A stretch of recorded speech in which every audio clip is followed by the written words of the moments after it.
post melon এজন বিশ্ব স্বীকৃত শিল্পী আৰু মই যিমান দূৰ জানো তেওঁ ৱৰ্ল্ডৰ টপ 5 আৰ্টিষ্টৰ ভিতৰত এজন অসমত আগতে কেতিয়াও গ্লোবেল আৰ্টিষ্ট অহা নাছিল যাৰ নেকি যিখন আজি যেনেকে অসমত পোষ্ট মেলনে পাৰফৰ্ম কৰিব আমেৰিকা ইউকে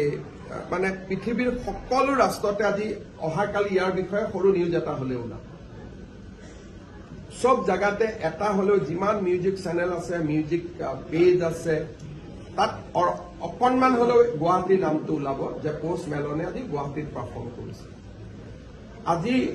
গুৱাহাটীত এই পাৰফৰ্মেন্স চাবৰ কাৰণে আমেৰিকা ইংলেণ্ডৰ পৰা মানুহ আহিছে হোটেলবিলাক আজি 100% বুক হৈ আছে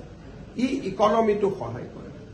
আৰু অসম চৰকাৰেও ইয়াত কোনো আৰ্থিক অৰিহণা যোগোৱা নাই কিছুমানে লিখি আছে 30 কোটি দিছে 20 কোটি দিছে অসম চৰকাৰে 1 টকাও আমি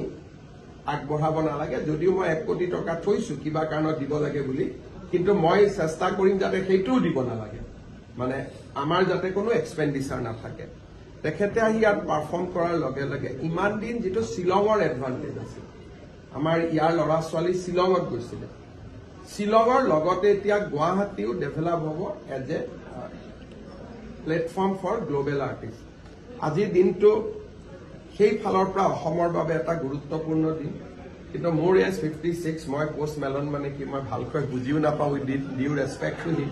পৰহি দিনাখন মই ইউটিউবত চাইছিলো যে তেখেত কোন বা কেনেকে আবু ধাবিত তেওঁ গান গাই আছিলে আৰু ইমান ক্ৰাউড ভাবিব নোৱাৰে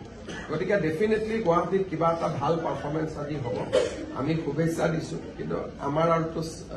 মানে তেনেকুৱা শ্ব' চোৱাৰ কাৰণে আমাৰ বয়সো নাই গতিকে আমি চাব নাযাওঁ কিন্তু বাকি আমাৰ ইয়ং জেনেৰেশ্যনৰ ল'ৰা ছোৱালী আজি ডেফিনেটলি যাব অসমত অলপ পজিটিভিটি হওক ইতিবাচক চিন্তা হওক মানুহবিলাক সবৰ মাইণ্ডবিলাকত ফ্ৰেছনেছ হওক পোষ্ট মেলন শ্ব'টো ভাল কৰি হৈ যাওক আমি তাকে কামনা কৰিম